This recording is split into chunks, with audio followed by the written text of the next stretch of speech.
Let us talk about circular linked list traversal. We are given a singly circular linked list and we are given pointer or reference to the first node. So if we say we are given this circular linked list, it means we are given reference or pointer to this node 10. We wish to print all the nodes of this circular linked list in the same order. So we wish to print 10, then 20, then 30. There are some interesting corner cases. If your circular linked list contains single node, then you want to print only one item. And if it is empty, you don't want to print anything. And if your circular linked list contains 2 items, we need to print these 2 items. Now please pause this video and try to write down a function that takes head of circular linked list as an argument and prints contents of the circular linked list. So if your circular linked list is this, then we are going to pass reference or pointer to this node. Let us now talk about method 1 to implement traversal. Before you take a look at this implementation, think of it again. How would you do traversal in a singly linked list? You will begin a pointer p or any name from the head, and then you will say while p is not equal to null, print p arrow data and do p equal to p arrow next. Right? This works for a singly linked list because we have last as null. In case of circular linked list, next of last is pointing back to head. So if we run a loop that begins from the head and it terminates with a condition that p arrow next is not equal to head, then do p equal to p arrow next and print p arrow data. This logic will not work for a single node circular linked list, because what will happen, you will begin p equal to head and then you will say p arrow next is not equal to head, run this loop, and this loop will not run at all and will not print 10 at all, right? So we need to do something extra, we need to think something extra to handle case like this. Now let's talk about the method 1 to handle such cases. So what we do here is, we first check for the first thing. If linked list is empty, we simply return. If linked list is not empty, then there is at least one node in the singly linked list or circular singly linked list.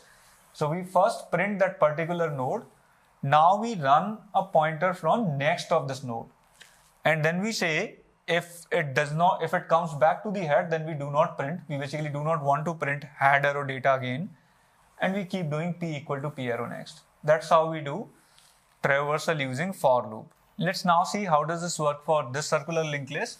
So first thing we did was we printed head arrow data, which means we printed 10 on the screen. Then we initialized p as head arrow next. So p is right now here. And then we check for this condition that p should not become head, right? So what we do is, it's not head, so we print 20 and then we move it to the next. So p comes here. Now it's not again head, so we print 30 and now we move it to the next. So p now comes here. We come out of the loop because p has now reached head of the linked list. That's the simple idea. Let's now see how does this work for a linked list with single node. How do we traverse a linked list with single node? So our head is initially here. We print head arrow data 10 and we initialize p as head arrow next, right? And head arrow next is what? Head itself. So p is going to be pointer to this node only.